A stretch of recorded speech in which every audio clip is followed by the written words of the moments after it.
On commence tout de suite avec Emmanuelle Saporta, puisque c'est elle qui a la fève, et c'est donc elle la reine du jardin. C'est parti.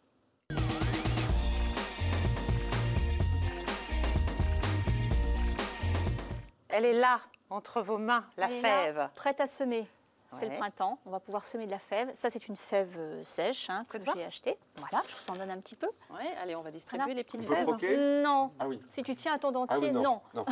Mais j'imagine que pour revenir à la galette des rois, c'est certainement une fève comme ça qu'on mettait il y a très longtemps. Oui, On est j'avoue d'accord? que je ne connais pas l'origine Je pense de que si, hein. cette histoire, Voilà. mais nos compères du Confirme. Bottin et de Régal ont l'air de confirmer. Donc oui, Absolument. C'était censé être un gage de fertilité. du coup, absolument. cette fève. Exactement. Ouais. Alors cette fève, on va pouvoir bientôt la semer puisque le printemps est presque Alors le de retour. printemps On va est dire là. ça. Exactement, cette fève, on va la semer. On peut la semer aussi à l'automne, selon les variétés, mais là on va s'intéresser au printemps. Donc on va la semer au printemps et on va récolter à peu près 4 mois après de quoi préparer de délicieux plats, puisqu'il se passe à peu près 4 mois entre le semis et la récolte. Vous allez Voilà. nous parler bien sûr de toutes ces recettes qu'on adore. Et Ignace aussi a une petite recette de fèves à l'italienne, vous allez voir ça. Mais en attendant, on va parler bien sûr de la manière de semer, de récolter et de prendre soin de cette belle légumineuse. Ça vient d'où d'abord la fève? C'est quelle famille? Alors, donc c'est la famille des légumineuses, Ouais. comme le pois, comme le haricot, enfin les fabacées plutôt, mais c'est une légumineuse. Donc c'est un légume qui a besoin de pas mal de cuisson quand elle est assez vieille. Mais je vais vous expliquer comment la cuisiner un peu tendre, mais je reprends dans l'ordre. Ok.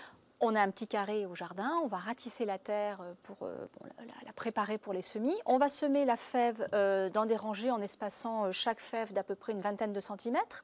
Et on enfonce la fève d'à peu près une phalange, on va dire 5 bons centimètres dans ces trous. On recouvre de terre, on tasse un peu avec le dos du râteau et on arrose un petit peu pour démarrer le semis. On va laisser pousser tranquillement la fève. Dès que les fèves vont sortir d'à peu près 20 cm de terre, on conseille souvent de buter les fèves. Buter, qu'est-ce que ça veut dire? Ça veut dire ramener la terre pour constituer des petites buttes Eh oui, de pour part les et aider d'autre à du pousser, pied, à tenir, j'imagine. pour renforcer un peu le pied, lui donner un peu de force et puis le protéger des dernières gelées. On peut encore avoir parfois quelques gelées une fois que les fèves sont sorties.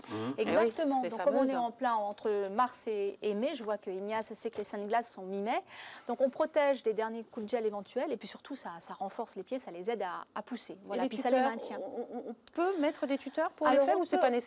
On peut éventuellement mettre des tuteurs parce que c'est vrai que les fèves ça pousse très dense un peu dans tous les sens. C'est un peu la jungle dans le coin du C'est ça, potager. c'est le haricot magique, quoi, la fève. Hein. Ah, Ça monte. on a cette idée un peu.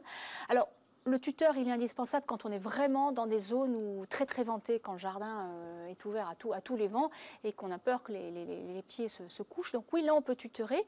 L'idée, c'est que vous piquez, par exemple, des petits pics de petits tuteurs en bambou, ou quoi que ce soit, tout autour de votre carré de fèves. Vous les encerclez de quelques rangées de ficelles et puis comme ça va maintenir les pieds pour éviter qu'ils ne basculent avec le vent.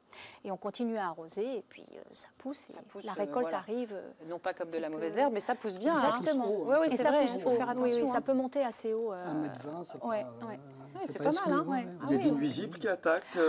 Eh oui, oh ils là se là. préoccupent de les récolter, donc C'est un avant il gourmand. faut les Ouais. protéger. Bien Oui. sûr. On en parlait Méchants, d'ailleurs avant méchants. de commencer cette Ouais. émission, des fameux pucerons qui Les fameux attaquent les pucerons fèves. noirs, Eh oui. méchants pucerons noirs. Alors dès qu'on les voit apparaître, s'il y en a quelques-uns, on peut s'amuser à les enlever à la main, mais bon, on fait pas dans la dentelle justement, Frédéric. Aujourd'hui. Donc le mieux, c'est d'éliminer. Ils sont sur les extrémités des pouces, donc le mieux c'est de couper, de pincer, ce qu'on appelle pincer avec l'index et le pouce, de pincer les tiges pour les couper en fait et les éliminer. Si vraiment on veut anticiper, on suggère parfois de semer des capucines de part et d'autre des pieds de fèves. Pourquoi? Et dans ce cas-là, les capucines vont attirer les pucerons. Les pucerons vont aller se regrouper sur les capucines et épargner vos fèves. Mais du coup, les capucines, Eh oui. c'est un sacrifice. Là, Oui, mais végétal, elles restent hein. belles, elles restent belles quand Oui, mais on même. ne pourra pas les C'est manger. dur. C'est ce qu'on a. Alors que ça se mange aussi, les capucines. Ça se mange aussi, les fleurs. Moi, je Exact, pense qu'à manger, vous exact. savez. Vous n'êtes pas la Mais- seule autour de cette table. hein. Il y en a quelques-uns aussi. Non, mais ça va hein. rester décoratif, même envahi par les pucerons, les capucines vont rester Décoratif, mais ça va grincer décoratives. sous la dent quand même.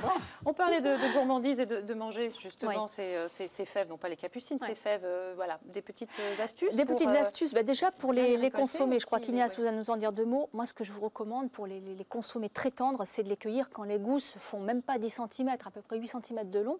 À l'intérieur, les fèves sont bien beaucoup plus petites et surtout, elles sont hyper tendres. On peut même les consommer avec la peau. Parce que ce qui enquiquine, franchement, les cuisinières, C'est de peler, les cuisiniers que nous sommes, fèves, on connaît c'est ça, de les sortir en pressant sur le pouce et puis de les sortir Oui, de mais il y a leur... une astuce avec du bicarbonate de soude et Ah, hop, ça fait éclater la peau, et même la effectivement. peau Ça attendrit, c'est vrai, disparaît. Alias. Et... Ah ben absolument. voilà. Heureusement qu'il est là, hein, en fait, notre compère. Les secrets de grand-mère, Voilà. avec Philippe Mais bien Cartin, sûr, vous devriez absolument, éditer un vous avez bouquin, vu. d'ailleurs. C'est notre Mamie Nova à nous. Absolument. Alors, Mamie Nova, oui, il reste 30 secondes. Peut-être qu'on peut parler des idées recettes, non? Ignace, une petite recette italienne d'Ignace. Allez, Non, andiamo. Cosa dice? C'est la recette de ma maman, bien sûr, Et voilà. comme toujours. On salue, bonjour Madame Anca. Et donc, quand les fèves sont vraiment très tendres, hein, comme ça, on peut juste les faire passer à l'eau très vite. Et ensuite, on les met dans une casserole avec un petit peu de beurre, avec de l'ail et du persil. Et donc, on fait revenir comme ça se mange tiède, mais ça se mange aussi froid. Et c'est absolument fabuleux. Ça croque sous la dent et c'est vraiment Et c'est exceptionnel. le bonheur Simplicité, total. simplicité. Et À pour terminer, à la croque au oui. sel, à la croque au sel, comme des radis justement quand elles sont toutes jeunes, toutes tendres, crues. À la croque au sel, c'est juste un délice. Voilà. Voilà. Et en Merci soupe beaucoup. et en purée et tout ce que vous voulez. Eh ben, À la parfait. marocaine avec des tomates. Des C'est tomates et un petit formidable peu de aussi. piment Et aussi. Ah, Voilà. et coriandre, tomates. Vous voyez, envoyez Royal. aussi vos idées recettes tiens, via les réseaux sociaux. On est curieux de savoir ce que vous faites avec les fèves. Merci beaucoup Emmanuel. Tout de suite, Hélène Pio nous amène en balade dans le Cotentin. Tiens donc, allez, c'est parti, on y va.